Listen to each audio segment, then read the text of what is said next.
Damos comienzo a un ciclo en la Fundación FAES que hemos titulado ¿Cómo mejorar las democracias? La respuesta democrática frente al desafío de las autocracias y los populismos. Este es un ciclo financiado también por el Ministerio de Asuntos Exteriores, y en esta primera conversación tengo conmigo a dos personas que nos van a ayudar a entender las claves de las amenazas que en este momento se enfrentan al modelo democrático a escala global, a escala europea y a escala nacional. Tengo conmigo acompañándome a Jorge del Palacio. Hola. Jorge del Palacio es buen amigo de la Fundación, colaborador también, amigo también personal, y es profesor titular de la Universidad Rey Juan Carlos de Historia de las Ideas Políticas. Exacto. Nos acompaña también Ángel Rivero. Ángel Rivero también huelga quizás las presentaciones en esta fundación porque es buen amigo, es también colaborador de la Fundación y es profesor titular en la Universidad Autónoma de Ciencia Política. Las publicaciones de ambos, creo que los que siguen las actividades de esta fundación, tanto en las que se recogen en las publicaciones que editamos nosotros como en su propia obra particular, pues son conocidas de todos. Y yo quiero empezar directamente proponiéndoles, bueno, vosotros me contestáis en el orden que queráis, una primera visión panorámica de cuál es el estado de salud un poco de la democracia a nivel global. ¿Cuál diríais vosotros que es el estado de salud de las democracias en el mundo hoy por hoy? Por ejemplo, pues Ángel mismo. Bueno, la verdad es que hacer ese diagnóstico muy completo sería difícil, ¿no? Pero en general, digamos que a diferencia de lo que ocurría a finales del siglo XX, estamos en un tiempo más bien sombrío para las democracias, de estancamiento, de aumento de las autocracias, de beligerancia internacional de las autocracias y sobre todo al interno de las democracias consolidadas de pérdida de calidad democrática. Entonces estamos, digamos, en un tiempo no oscuro, pero sí de un cierto declive democrático, ¿no? Por eso programas como este yo creo que son muy interesantes porque digamos que la beligerancia a favor de la democracia de alguna manera ha desaparecido del discurso público y hay como un pesimismo y una aceptación resignada a la pérdida de calidad democrática que vale la pena combatir. Jorge. Bueno, gracias Vicente por la invitación, es un placer estar en FAES como siempre. Bueno, yo creo que al hilo de lo que ha dicho el profesor Ángel Rivero, es cierto que vivimos la desaparición de un escenario muy distinto al que vivíamos a principios de los años 90, ¿no? Digamos que hay un momento desde los años 90 hasta la crisis económica de 2008-2010 que de manera vulgar podríamos llamar pues, inspirada por el momento del fin de la historia, donde la democracia liberal pues no solamente parecía consolidada, sino parecía que el sentido de la historia tenía que ver con su proyección, ¿no?, a lo largo y ancho del mundo, y que el sentido de la historia decía que aquellos que no participaban de la democracia liberal pues iban a ir reformando sus sistemas, porque la democracia liberal pues no solo permitía armonizar libertad individual con autogobierno colectivo, sino que además se había mostrado pues próspera y capaz de generar riqueza y bienestar, ¿no? Yo creo que la crisis pone en tela de juicio todo eso, y ahora estamos en un momento, pues como ha dicho el profesor Ángel Rivero, pues ciertamente sombrío, ¿no?, donde legítimamente, seguramente, pues están naciendo formas de organización alternativa que son eficaces y que se están convirtiendo en polo de atracción, ¿no? Yo recuerdo el discurso de Víctor Orbán sobre la democracia iliberal, que no recuerdo el año, si es del 2004 sí. En el que dice hay otro tipo de respuestas, ¿no?, a la eficacia del Estado que no solamente tienen que ser la democracia liberal. Pero bueno, dentro de que es un momento sombrío, pues también es un momento de gran desafío intelectual, ¿no? Quizás es a partir de los años 90, pues habíamos bajado la guardia sobre cuáles eran, ¿no?, la necesidad de estar recordando constantemente cuáles son los elementos teóricos y los mecanismos institucionales que hacían vigorosas las democracias liberales. Lo habíamos dado todo por supuesto y nos hemos encontrado con que cuando estos son contestados desde fuera, efectivamente, y contestados desde dentro, pues hemos olvidado un poco el ABC de la democracia liberal y estamos empezando a desempolvar pues, los viejos manuales para saber cómo poner de nuevo en funcionamiento este motor, ¿no? Correcto. tomando lo que acabas de decir, si la historia no ha acabado, sino que la historia ha regresado, y de qué manera, ¿no? Y se plantean alternativas a lo que parecía un paradigma que no iba a tener más contestación en lo que quedara de historia para la humanidad. ¿Cómo describiríais precisamente esas amenazas globales que tú acabas de enunciar, ¿no? Aquí, en esta conversación, la hemos rotulado las amenazas de la democracia, ¿no? ¿Y cuál sería la respuesta?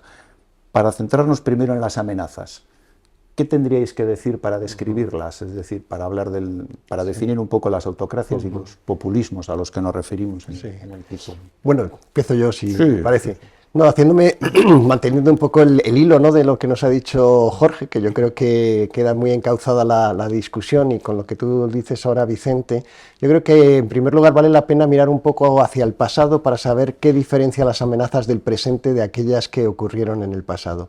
Y claro, la Guerra Fría puede verse como un combate en la definición de la democracia, ¿no?, porque los sistemas autocráticos de tipo comunista se legitimaban a través de una narración fuerte, donde aparecía la idea de que ellos defendían una democracia superior, que muchas veces se llamaba democracias populares. Y es verdad que nosotros quizá tenemos esta sensación melancólica porque hemos vivido un tiempo en el que la definición de la democracia tras la Guerra Fría se había vuelto pacífica, y la única democracia existente, constatable y de manera universal, era la democracia liberal.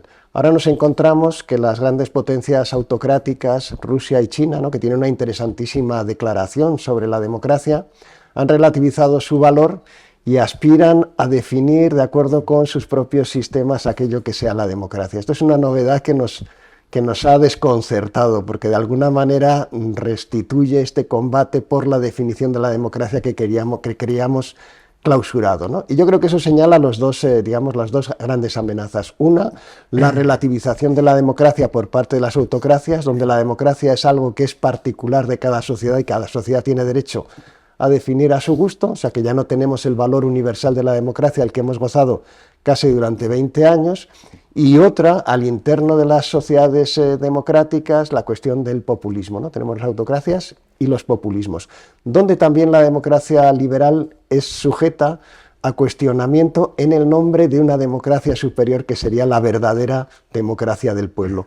Y esto crea esta doble alianza que yo creo que es la que da cuenta del malestar en el que nos encontramos, ¿no? Una especie de pérdida de confianza porque internamente la democracia se ve cuestionada por aquellos que ponen en entredicho el Estado de Derecho, la independencia de los medios, en fin, todo eso podemos hablar un poquito más adelante, que es aquello que representa el populismo, y también internacionalmente porque de pronto nos hemos visto sorprendidos porque los autócratas han decidido que la democracia la definen ellos, ¿no? Y que en el nombre del pueblo ellos están haciendo una democracia que presentan como más eficaz, superior, ¿no? Es el caso de Víctor Orbán a la hora de atender los desafíos del presente.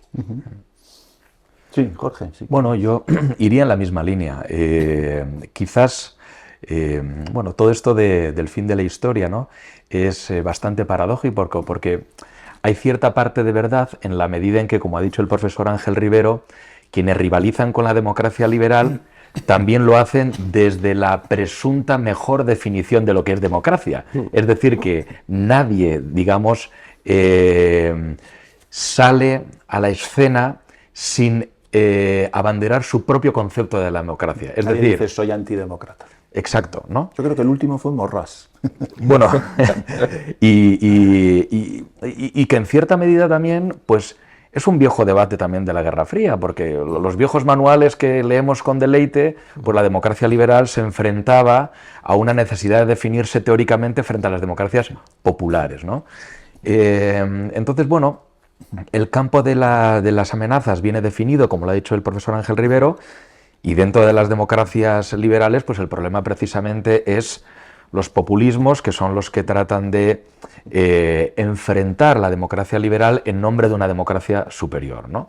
Que yo creo que además se está viendo un movimiento pendular muy interesante, porque digamos que este ciclo de crisis que abre el cuestionamiento sobre la democracia liberal en Occidente, al principio parecía ofrecer un contexto de oportunidad para populismos escorados a la izquierda, izquierda radical, extrema izquierda. Es el momento del 2013-2014, cuando entran en los parlamentos Syriza, Podemos, el movimiento 5 estrellas. En Alemania el movimiento que pitaba era Die Linke, ¿no? Y ahora parece que el movimiento se ha ido, casi 10 años después, a la derecha, ¿no? Ahora son los populismos desde la derecha los que reclaman pues, otro tipo de democracia, ¿no? Desde un discurso más radical, que sin renunciar a la participación democrática plantean cambios fundamentales de fondo en los valores, en las instituciones y en los mecanismos sobre los que les tiene que apoyarse. Sí, es interesante esto que decís y esto último que apuntabas tú, Jorge.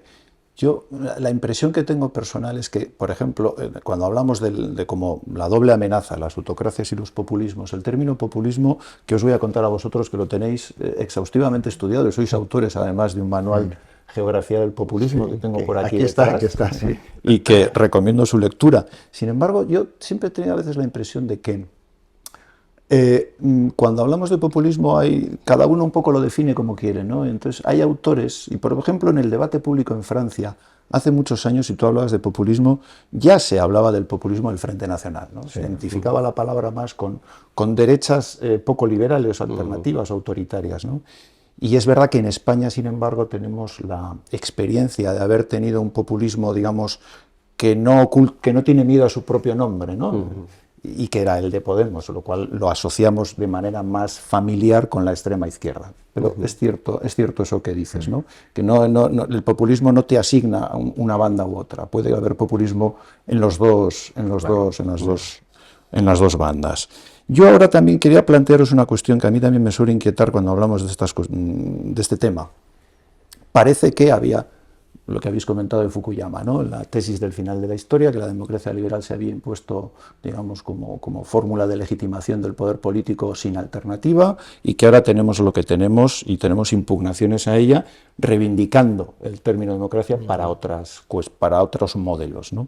Sin embargo, ¿no habrá también algún componente más que es única y exclusivamente de agresión externa, o un componente que facilita que exista esa agresión externa, un componente también de debilitación propia, de infección? Me refiero a que el propio debilitamiento de los usos, de las condiciones para que haya democracia liberal, digamos, del humus sobre el que puede florecer una democracia vigorosa, que tú utilizabas la palabra, no han ido también en los últimos años, digamos, erosionándose, debilitándose, y eso también, cuando un organismo se debilita, pues se puede producir la surgencia de estas cosas, ¿no? Entonces, quería preguntaros acerca de eso. ¿Cómo veis el estado de salud democrática, por ejemplo, de España? Porque creo que aquí ese diagnóstico se puede hacer un poco de una manera bastante clara, ¿no? Sí.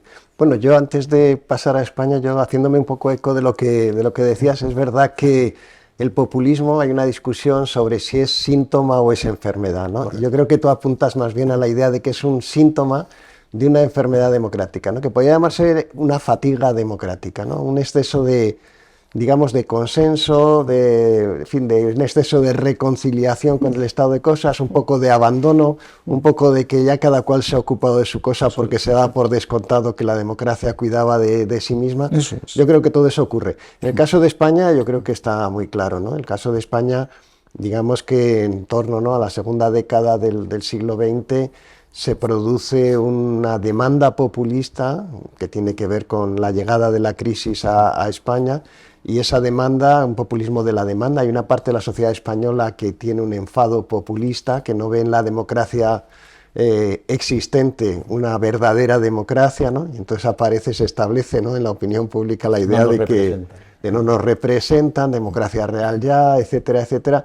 Y es verdad que algunos agentes políticos tienen la capacidad de verlo, incluso llegan a decir que gracias a que ellos han hecho ese movimiento populista que en origen es Podemos, no hay un populismo de derechas en España. Es verdad que luego la demanda de enfados se amplifica y aparecen nuevos actores.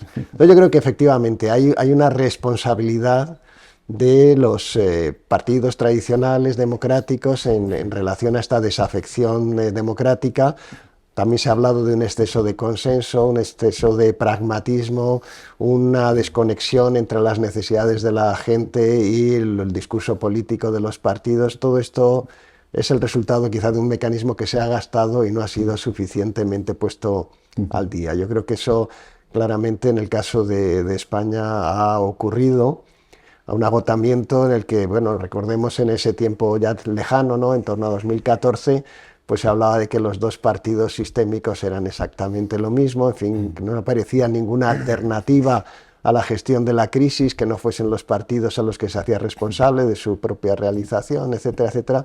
Todo eso explica de alguna manera la aparición del populismo.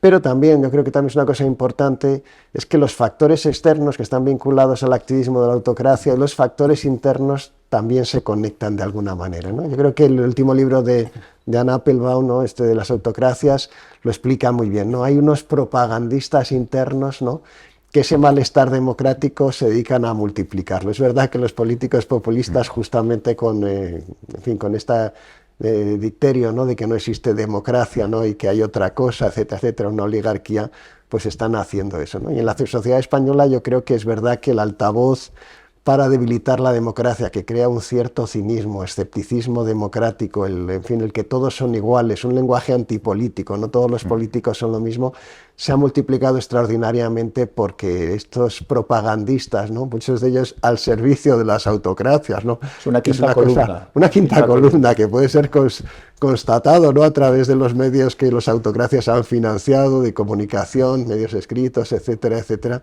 pues unas cosas y otras, ¿no? La fatiga democrática más el activismo de las autocracias con los propagandistas internos, pues han generado este clima. Yo creo. Sí, sí, sí. Jorge, sí. Bueno, yo no puedo estar más de acuerdo con lo que se ha dicho, ¿no? Por insistir un poco también, ¿por qué se da, ¿no?, este debilitamiento, ¿no? ¿Por qué hemos llegado en este momento en el que de pronto pues un coche nos hemos dado cuenta que no le hemos hecho el mantenimiento y ya no sabemos, ¿no?, cómo se relacionan las piezas que tiene, ¿no? A mí me recuerda, me gusta mucho cuando Sartori, ¿no?, que se le dio el premio Faes de la Libertad, aunque no recuerdo el año,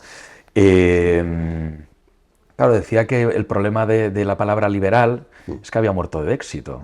Pero claro, como se había realizado, pues quien la utilizaba ya la utilizaba en un sentido completamente extraordinario, extraordinario para mal, ¿no? Liberal ya es pues simplemente el que defiende la economía del libre mercado, pero no se establece que el liberal sea aquel que defiende los derechos individuales, los mecanismos de control, de separación de poder, etcétera, ¿no? Y yo creo que algo de eso también ha pasado, es decir, el éxito de la democracia liberal ha hecho que los que querían enfrentarla hayan entendido que el campo de batalla ya solo podía ser disputar sus condiciones teóricas. Y como estamos hablando de 2014, Podemos y todos estos partidos populistas tienen una virtud, que es que lo dicen todo, lo escriben todo y sabemos que nos lo han contado. Para ellos, pues esta idea del fin de la historia pues se asemejaba un poquito a la idea del fin de la ideología de la posguerra, ¿no? Es decir, ellos la consideraban como una ideología que lo que venía a señalar es que ya no había cambios radicales posibles. Y ellos, bueno, pues asumieron el juego y dijeron, pues vamos a intentar cambiar el juego desde sus propias reglas, ¿no? Si la democracia es inamovible, vamos a disputar qué significa democracia, señalando, poniendo toda la carne en el asador para que señalar si democracias existen, no son las que están. Y nos pilló pues seguramente pues completamente desmovilizados, sin los elementos teóricos y los factores ideológicos pues muy claros para defender, ¿no? Y en un momento de desafección pues se atribuyen de manera mágica a la democracia liberal cosas que no puede ofrecer, pero con una audiencia dispuesta a entender que el diagnóstico era que la democracia y los partidos eran el problema. Eran parte del problema, pero no era in toto, ¿no?, el problema. Pero con una audiencia dispuesta a entender eso, la democracia pues cayó presa de estos discursos. Pues teniendo en cuenta eso, yo sí quería plantear, no sé si estáis de acuerdo con una cosa en la que yo creo que convergen lo que llamamos aquí las dos amenazas para la democracia, que nosotros entendemos como democracia liberal, porque bueno, en esta casa no nos dedicamos exclusivamente digamos, a la fotografía de la realidad, sino que tomamos posición, ¿no? Nosotros creemos que la democracia se puede apellidar liberal, pero sin necesidad de apellidarla liberal ya lo incorporamos ese concepto. No sé si estáis de acuerdo que esas dos amenazas, las autocracias y los populismos, comparten un cierto abuso a la hora de descomponer los dos ingredientes de la democracia liberal, ¿no? Que ciertamente están en tensión. La pregunta por la democracia es la pregunta de por quién manda legítimamente, quién es el soberano. Bueno, pues el pueblo a través de sus representantes.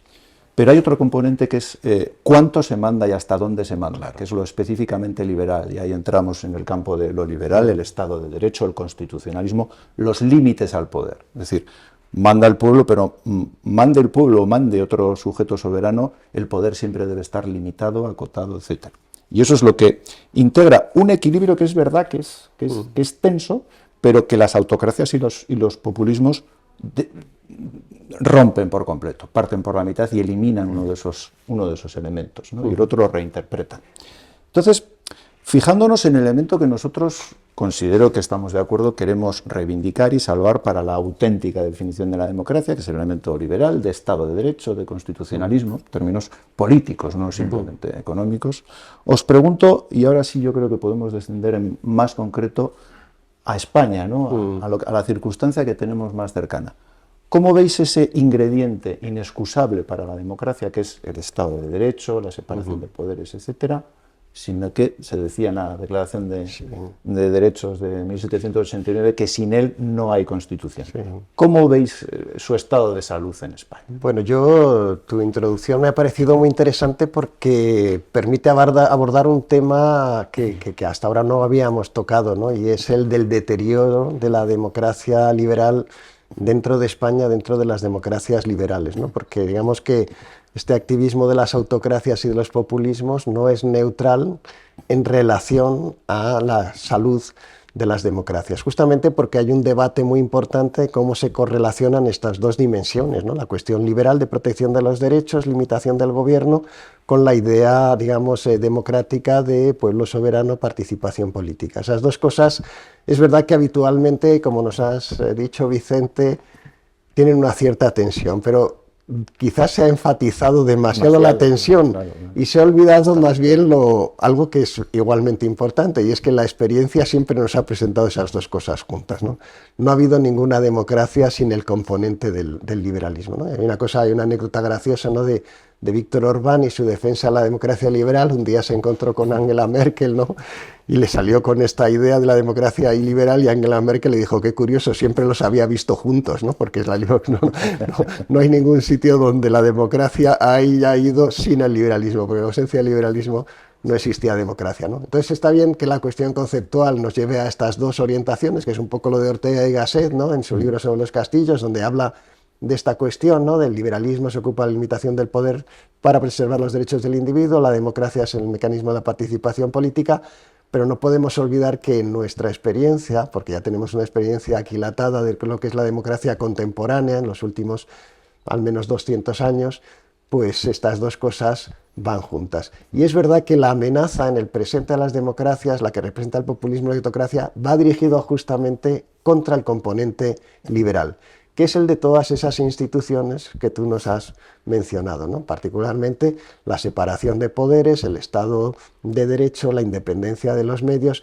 etcétera, etcétera, que en muchos lugares, pues por volver a citar otra vez a Víctor Orbán, se ha hecho, ¿verdad?, se han restringido esos controles al ejercicio del poder político en el nombre del pueblo, ¿no? Yo creo que hay un libro famoso de Nadia Urbinati que se llama Yo, el pueblo, ¿no? Porque los autócratas se presentan como auténticos demócratas en la medida en que ellos hablan en el nombre del pueblo, que por cierto es uno de los eslogan electorales que utilizó Marine Le Pen, ¿no? En el nombre del pueblo. Ellos hablan en el nombre del pueblo. Puesto que el pueblo es un sujeto colectivo, ¿no?, a cuya voluntad se le tiene que atribuir por alguien, los populistas y los autócratas han decidido que ellos son los que dan voz a ese sujeto pueblo, y que en el nombre de ese sujeto que ellos buscan, se han autoproclamado con representantes, pues todos los instrumentos de limitación del poder político de alguna manera deben ser quebrados porque son obstáculos al desarrollo de la voluntad democrática, ¿no? Y esto, claro, nos lleva a la dimensión autoritaria, ¿no? Yo creo que aquí hay una verdad incómoda para los defensores de una democracia superior a la democracia liberal, una democracia que en las decisiones políticas sean emanación de una voluntad única del pueblo, y es que finalmente pues tiene que haber, como decía Rousseau, un legislador, alguien que hable en el nombre del pueblo, ¿no?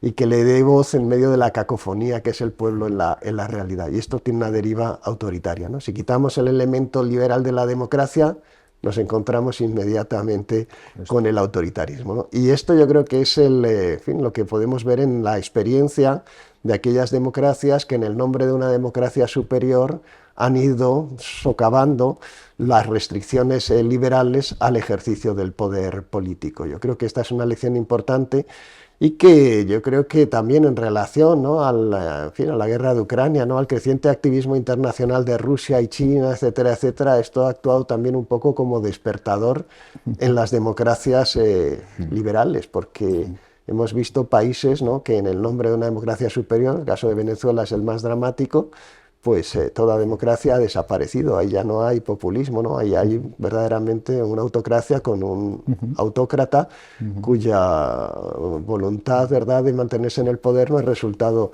de una elección popular, sino de sí mismo, ¿no?, del autonombramiento por él mismo, ¿no? Entonces, en el caso de España, lamentablemente, que esa es la pregunta, ¿no?, para que nos comprometamos un poco con lo que tú dices, también escuchamos, incluso desde el gobierno, este discurso dirigido a los medios de comunicación independientes, dirigidos hacia la judicatura, afirmaciones como que la soberanía del pueblo está en el Parlamento, que esa soberanía viene construida sobre una mayoría parlamentaria, que hay un pueblo de la investidura, en fin, una serie de argumentos que señalan en el nombre de la democracia que el gobierno puede tomar sobre sí, ¿verdad?, el ejercicio de una soberanía ilimitada, y que aquellos que buscan de alguna manera controlar, cercenar esa soberanía, son presentados como, en fin, como instituciones antidemocráticas o como, en fin, extrema derecha, o son calificadas en términos ideológicos estas instituciones o estas, en fin, estos medios de comunicación,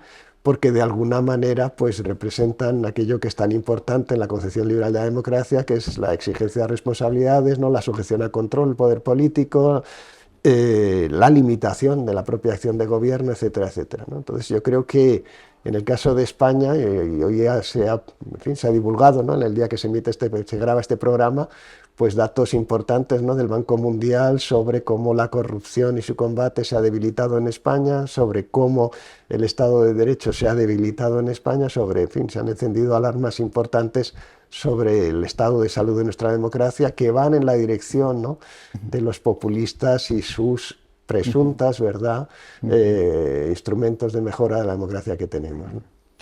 Es curioso lo que dices, porque en el deslizamiento que estamos analizando de la democracia liberal a través de la erosión de las instituciones propias del Estado de Derecho, etcétera, digamos que la cuña populista, a veces el populismo es una tentación también para actores políticos no reconocida, o que ellos no se reconocen a sí mismos como populistas. Tú has hecho la cita de un portavoz gubernamental que en su día se refirió a que la soberanía reside en el Parlamento y añadió, y sobre todo en el Congreso de los Diputados, que es donde su partido tiene mayor, bueno, es la minoría mayoritaria, ¿no? Se ha construido una mayoría. Con lo cual uno tiene la impresión a veces de que no importa que el populismo sea una convicción, digamos, consciente, sino que también de manera oportunista encuentra vías para provocar el mismo efecto deletéreo, ¿no?, de las instituciones. Jorge, yo no sé, ¿tú cómo ves esto del deterioro de las instituciones del Estado de Derecho? Bueno, yo no puedo hacer sino estar de acuerdo con el planteamiento que ha presentado el profesor Ángel Rivero. Pensaba al hilo de la reflexión de los populismos, de la derecha y de la izquierda, y de cómo tienen su particular encarnación también en España, ¿no?, que en parte también es curioso ver que el populismo ha venido también a rejuvenecer antiguos fantasmas de la democracia española y occidental, ¿no? Porque, en fin, toda la tradición cultural en cuyo cauce podemos poner a Podemos, pues si nos fuésemos 30 años más atrás estarían diciendo que la democracia liberal es una democracia burguesa y por lo tanto es una democracia realmente no democracia, ¿no? Que la verdadera democracia tenía que ver con un contenido social y económico y no con formalidades. Y si nos fuésemos al otro lado nos encontraríamos también con un discurso orientado contra el llamado Estado de partidos al que se le acusaría de haber secuestrado la soberanía nacional, ¿no?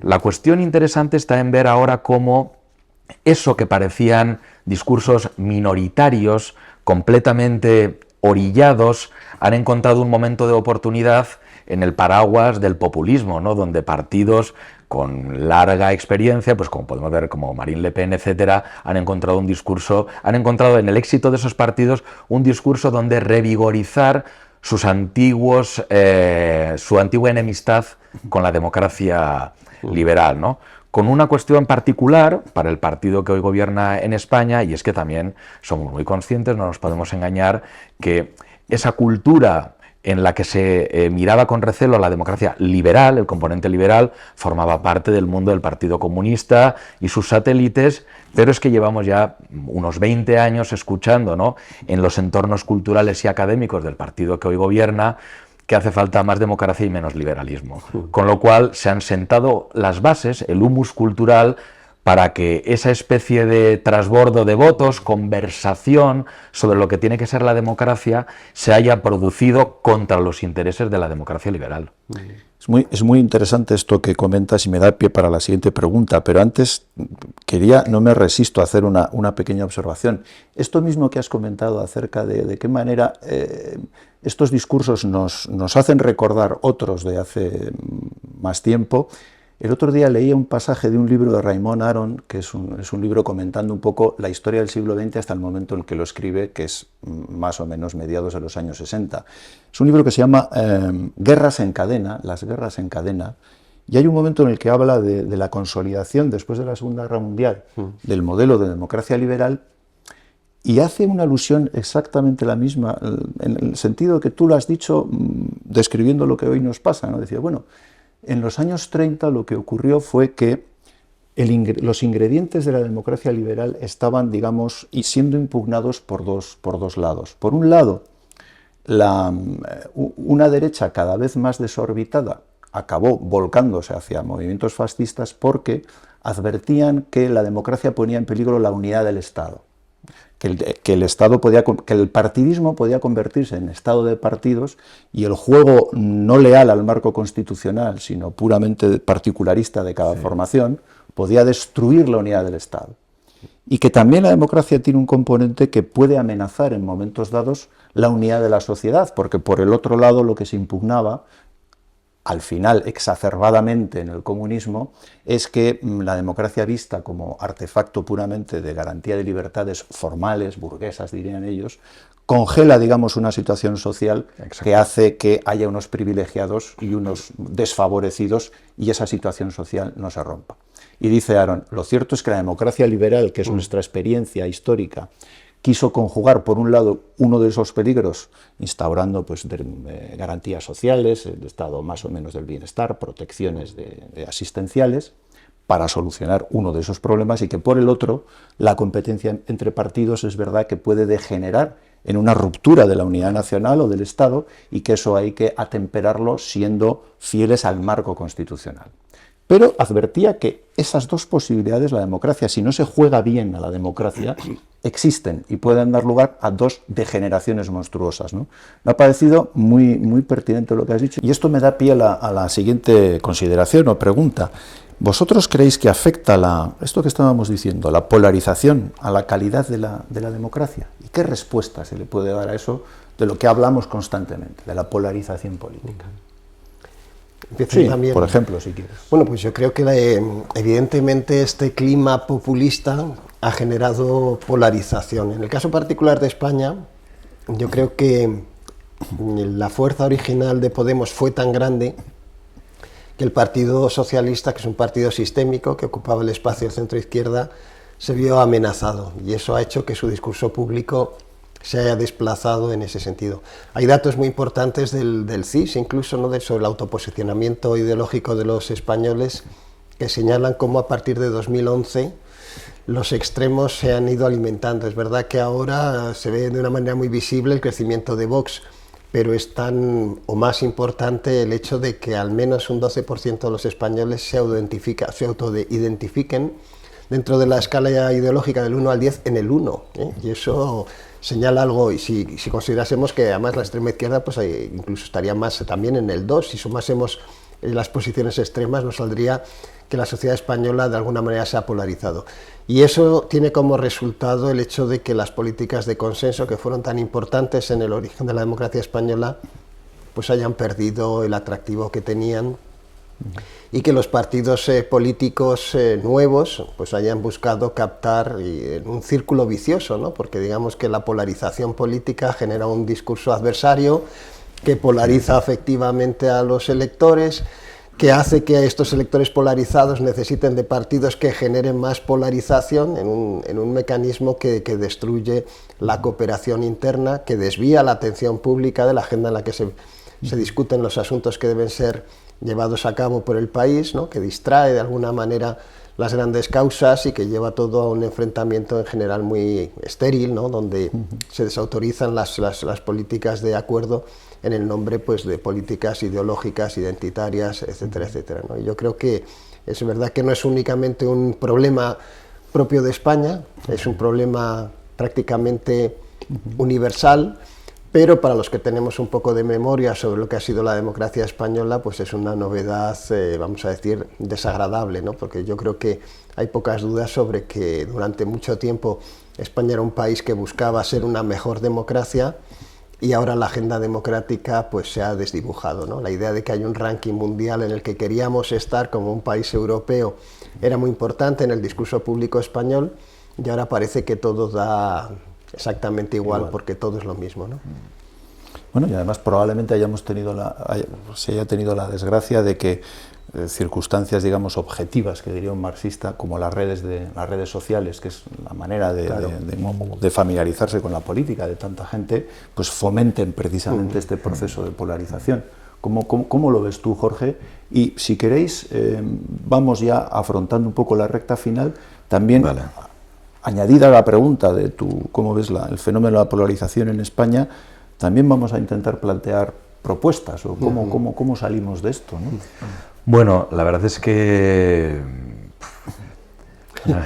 Vaya pregunta, ¿no? Sí, estaba pensando... Claro, es que pues esto es como el patriotismo y el nacionalismo. El patriotismo es natural, el nacionalismo es una inflamación de algo que debería ser natural, ¿no? Claro, la polarización es una inflamación de algo que es consustancial a la democracia liberal, que es el pluralismo. En China no hay polarización. Claro, y pues como ha dicho el profesor Ángel Rivero, pues no se sabe dónde está, qué viene primero, el huevo o la gallina, pero evidentemente son fenómenos que se están autoalimentando, ¿no? Es decir, que la polarización en los medios, en la opinión pública, genera imposibilidad de discutir, de llegar a acuerdos. Eso, mientras en el Parlamento había dos partidos centrales, era algo que se podía neutralizar y civilizar, porque al final pues cada partido pues tenía sus facciones que podía de alguna manera alimentar, que mantenía bajo control. Eso tenía unas cosas buenas y tenía otras cosas malas, evidentemente, ¿no? Lo malo es cuando efectivamente esa polarización se traduce en partidos que se hacen estandarte de esas opiniones polarizadas, ¿no? Porque eso introduce en el Parlamento unos elementos de sobrepuja, es decir, se introducen cuestiones que distorsionan el debate público, que someten a una tensión el propio sistema, y que por nuestros juegos parlamentarios el problema puede ser no necesariamente la destrucción del sistema, pero hacia donde estamos yendo es hacia la constitución de un motor que está gripado. Es decir, que la polarización extrema lo que termina produciendo es incapacidad para que haya ningún tipo de consenso sobre cosas básicas. Estamos viendo ahora que somos un país que somos incapaces de tener un debate sosegado sobre cuestiones que son acuciantes, ¿no? Y que mientras estamos hablando del año Franco, pues tenemos un sistema de pensiones quebrado, un panorama de la vivienda desolador, un panorama económico desolador, más allá de los datos macroeconómicos, y ni los medios de comunicación se pueden hacer cargo de debates sosegados, ni los partidos se pueden hacer portavoces de debates sosegados, ni se dan las condiciones ni epistémicas ni políticas para que haya consensos entre los dos partidos, porque en cuanto consensúen algo, ya hay partidos desde fuera de ese consenso que van a decir son lo mismo, se han plegado. Entonces, no puedo echar tampoco la culpa a los partidos, porque entiendo que la posición de los partidos es endiablada. Porque los partidos tampoco son portavoces de verdades, ni son reuniones de filósofos, son partidos que van a las elecciones para ganar elecciones, para obtener rentas, y hay una dinámica y una tensión entre lo que idealmente pueden hacer, lo que pueden conceder a sus militancias, lo que tienen que conceder a esos partidos que si no les van a quitar votos, que es muy difícil de armonizar y traducir en políticas sensatas en última instancia. Correcto. Escuchándote recordaba... de todas maneras, para discrepar un poco, no del fondo de lo que acabas, no del fondo de lo que acabas de decir, pero recordaba una expresión del presidente de gobierno cuando habló de, digamos, defendiéndose de la imputación de contribuir a generar ese clima de polarización, definió un concepto que es paradójico, que es, bueno, un oxímoron en sí mismo, porque habló de polarización asimétrica. Entonces, claro, la polarización, por definición, o es polar o no puede ser asimétrica. Pero bueno, él estaba refiriéndose a que polarizan los otros, lo cual es un argumento en sí mismo polarizador, ¿no? Claro. Entonces, bueno, yo tengo mis personales impresiones y creo que los últimos acontecimientos en España yo creo que lo ilustran bien, de quién es el principal factor de polarización política, ¿no? Yo creo que en este caso la actitud de un partido socialista irreconocible en términos constitucionales desde hace mucho tiempo se ha visto hace poco, pues precisamente con el tema de las pensiones, rechazando cualquier tipo de acuerdo con el Partido Popular que se lo ofrecía gratis y recurriendo a una estratagema parlamentaria en forma de desvirtuación del procedimiento legislativo, de empaquetar determinadas cosas sabiendo que, digamos, tu contraparte no puede aceptar unas cuantas para garantizar que no te apoye. O sea, eso me parece que es una especie de ilustración máxima de ganas de no querer llegar a acuerdos. Pero Ángel, nos quedan, minutos. Si te preguntara... ¿qué hacemos para arreglar esto? ¿Qué se puede hacer para mejorar la democracia? Que es lo que nos Bueno, convoca. yo creo que una parte importante es el refuerzo institucional. Eso tiene que, en fin, es verdad que muchas veces depende de la voluntad de muchas personas, ¿no?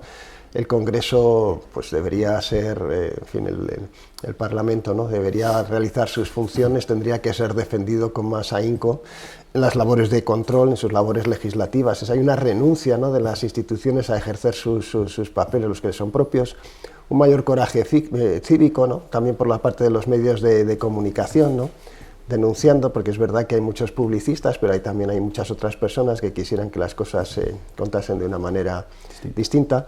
Ampliar aquellos espacios en los que se puede producir el debate sosegado, ¿no?, y de alguna manera facilitarlos, ¿no? Se da mucha audiencia al escándalo, al griterío y menos, ¿no?, a la discusión sosegada como la que tenemos aquí en esta reunión. En fin, yo creo que todo eso contribuiría, con la salvedad, claro, de que estamos en un contexto internacional que lo favorece muy poco, ¿no?